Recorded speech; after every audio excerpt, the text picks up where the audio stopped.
I'd like to share to you this morning about the message given by the Secretary of Education and the concurrent Vice President of the Republic of the Philippines when she reported to the public about the present state of Philippine education and what needs to be done. One of the items that struck me most in that particular message is about the development of the 21st century skills. That our children lack the competency in terms of the decision-making process and also the logical thinking processes because we failed in the education system the development of the critical thinking skills of our students. How are we going to develop critical thinking skills among our kids in the classroom? Do you still remember about the Bloom's taxonomy of objectives? Naalala pa ba? Bloom's taxonomy of objective. The first level is remembering, followed by understanding. Third is about applying. Fourth is about analyzing, followed by evaluating, and the last is creating. First level is remembering, followed by understanding. Third level, applying. The fourth is analyzing. The fifth is, and the last is creating. So this is the Bloom's taxonomy of objective. What is the significance of the Bloom's taxonomy of objective in the development of critical thinking skills? That's the question. Now, oftentimes, or most of the times, the teacher would like to ask questions and the answer is found in the textbook. Questions which are literal. Therefore, the answer is found in the textbook or found in the text read sa kwentong binasa. If that is the case, that will fall always under either remembering, understanding, and applying, which are considered lower order thinking skills questions. Opo? When the answer to the question given by the teacher, especially when the teacher is using didactic method or Socratic method of teaching, patanong at pasagot, chances are the questions are found in the textbook. But that is not always the case. There are also some instances where the teacher would ask, if you were the author of the story, what would have been the ending of the story? Ano na yon? Lower order pa ba yun? Higher order thinking skills. Okay? There is analysis already. Very good, ma'am. Therefore, that is higher order thinking skills. Kung ikaw ang tauhan sa kwentong binasa, ano kaya ang ginawa mo sa sitwasyon? Higher. Why? Because the answer is not found in the book. There is now analysis, there is now logical thinking, there is now what we call assimilation. It's not only reading the text, it is reading between the lines and reading beyond the lines. So there is higher learning. Reading the lines, reading between the lines, and reading beyond the lines. So reading beyond the lines is the area where we develop critical thinking. Like, for example, what is photosynthesis? What level is that? Low. Lower or higher? Lower. What? It's found in the book. What are the raw materials of photosynthesis? Low. The raw materials of photosynthesis are water, carbon dioxide, and sunlight. Diba? Nandun yun sa aklat. What are the byproducts of photosynthesis? The byproducts of photosynthesis are oxygen and carbohydrates or sugar. C6H12O11. These are the byproducts of photosynthesis. But still, it is low order thinking skills questions. But when you ask them, why is water needed in photosynthesis? Higher. Analyze this. Water is important in photosynthesis because when the light is trapped by the chloroplast, where the chlorophyll is in, the green pigment, water molecules are splitted into hydrogen and oxygen. Okay? The oxygen released as byproduct of photosynthesis and the hydrogen retained in the plant and will serve as part of the sugar or what we call carbohydrate or glucose. So here you could see already that the classroom engagement is a fertile ground for the development of higher order thinking skills.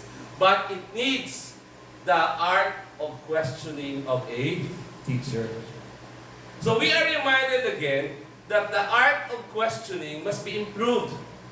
It's not only centering or focusing on the low-order thinking skills questions, but we need to infuse some questions that will require analysis, that will require evaluation, and for them to create meaning of the things that they learn, and that is what we call now constructivism.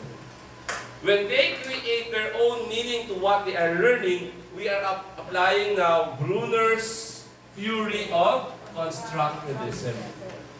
Do you still remember Brunner? Iconic learning. You have also symbolic learning. These are all from Brunner's. Okay? Now, concepts, remember, concepts are means to an end. Ang paksa ay lusaran lamang para malinang ang mga kasanayan ng mga bata. Concepts are means for the development of the skills. Nakuha po. We will not only end with concept development because at the end, the expectation is the development of the skill. Naiisa-isa ang salik ng pamayanan sa pag-unlad ng isang pamayanan.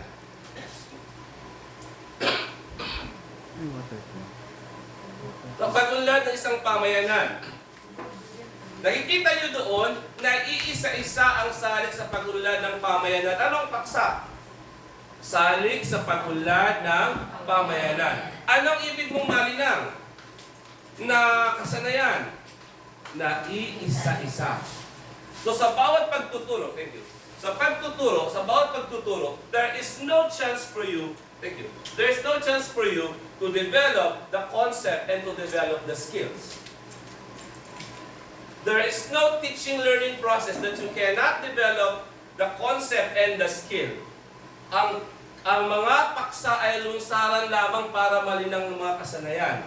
Concepts are mechanism for the development of the skill. Like differentiate light reaction phase of photosynthesis with the dark reaction phase of photosynthesis. The topic is about light and dark reaction phase of photosynthesis, but you would like to develop the skill on differentiating.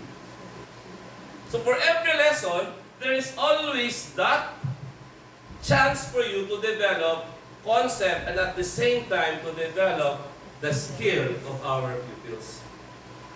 Wala tayong chalkboard, no? Natabo na. Takpan. Ngayon, I want you to write on your notebook triangle. The triangle of learning. Do you have now the triangle? Okay. First side. Right angle. Sa right ninyo, doon, sa loob mismo ng triangle. Right.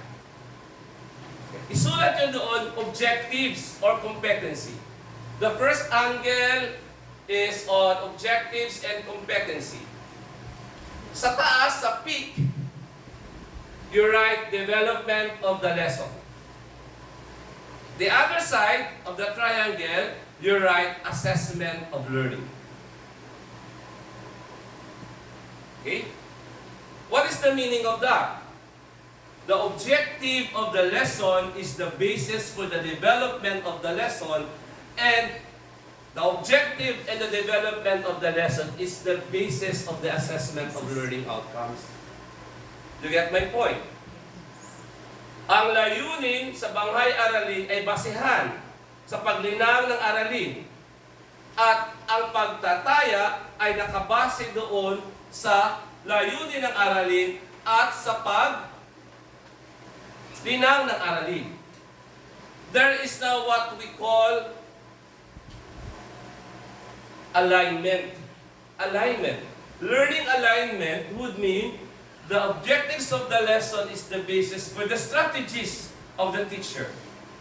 The assessment is based on the strategies applied by the teacher as well as the objective of the lesson. The point now is, for example, identify the parts of the flower. Anong objective natin? Identify the parts of the flower. What is the content? What is the content? Parts of the flower. What is the skill? Identify. When you give your assessment, draw and identify. Tama ba? May tinuro ka ba na draw?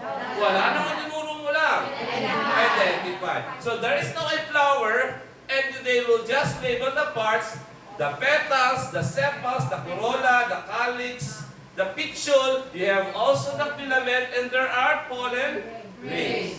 And that is identifying the parts of the flower. But when you let them explain the role and parts of the flower, mali na yun. Kasi hindi mo naman yun itinuro. The intervention, the development of the lesson did not entail the learning of the different purposes of the parts of the flower.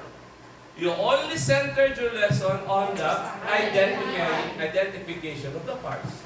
And that is what we call now competency-based teaching and testing. Competency-based teaching and testing. Kung ano ang itinuro mo, siya lang ang ibibigyan mo ng pagsusulit. Nakuha po ba? Okay. Well, para ako nagtuturo sa Foundation of Education 1, Foundation of Education 2. Still remember? Yung teaching strategies for elementary grades. Ganun, balikan natin yun. Kasi doon tayo sa basic learning natin, pag binalikan natin yun, matututunan ulit natin kung paano ang effective teaching. I am not saying that you are not effective. You are effective. Kaya lang kailangan natin balikan. Refresher. And I'm happy to announce that the division is implementing another project.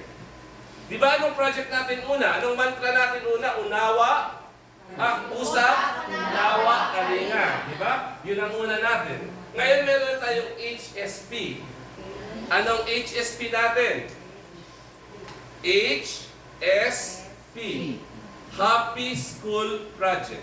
Simple lang. Happy School Project. Are your learners happy with you? Yes. How do you know? And how did you know? Okay. Check. Perfect attendance.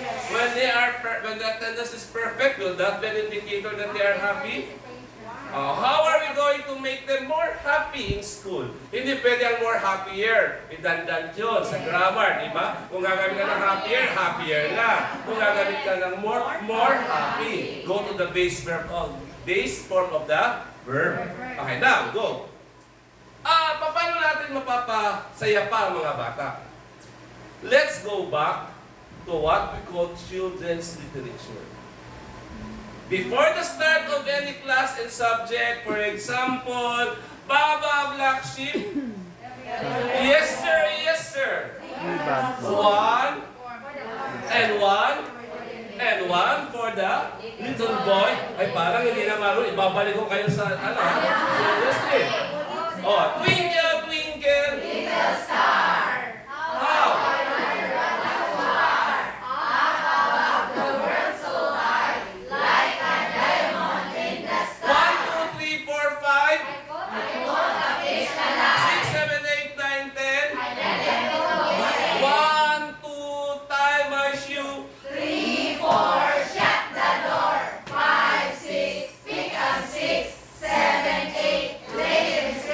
Now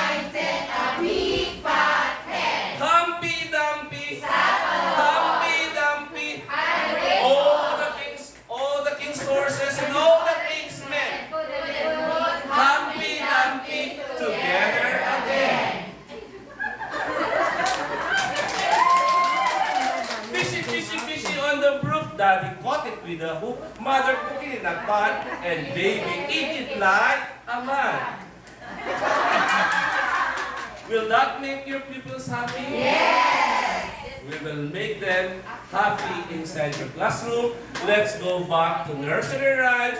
Let's go back to the story about Cinderella, about Snow White, about Rapunzel, about Pinocchio, because for all you know, the kids under your care are very much familiar with the name of Sakuragi and Naruto, but they don't know already the names and the characters of the old golden days of children's literature.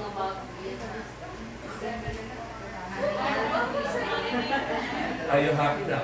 Good morning to everyone.